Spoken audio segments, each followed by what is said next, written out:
Hi everyone, welcome back. Today we're making soap with menthol, and I want to talk a bit more about my process. So let's start by making the sodium hydroxide solution. I add what's commonly known as lye to water, and that produces an exothermic reaction, making the solution very hot.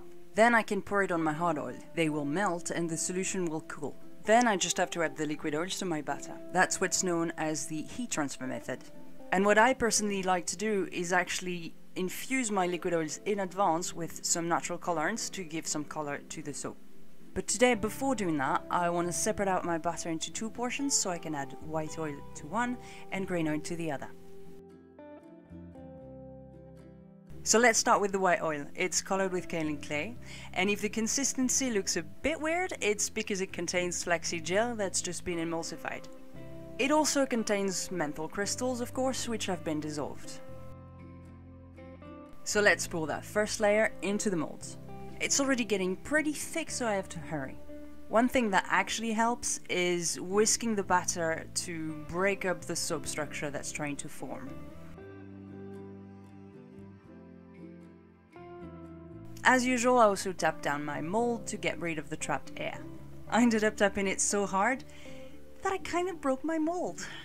Now let's move on to the green oil. It also contains flaxseed gel and menthol, but this time it's colored with green clay and actually infused with nettle powder.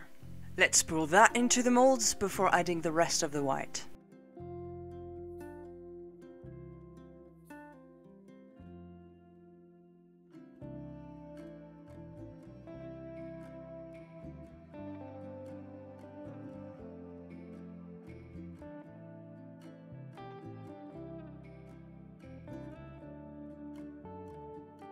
Originally I was planning on doing a drop swirl, but obviously the batter's just far too thick for that, so I'm swirling with a chopstick instead.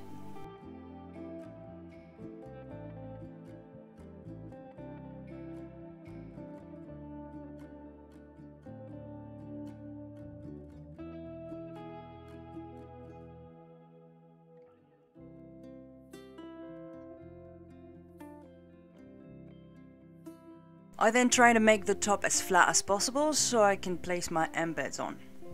The embeds are green leaves that are made out of glycerin soap colored with green clay, and they're meant to represent mint leaves.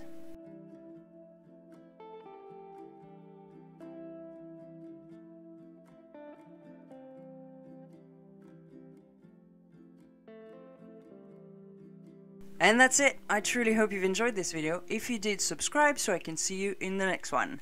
Bye!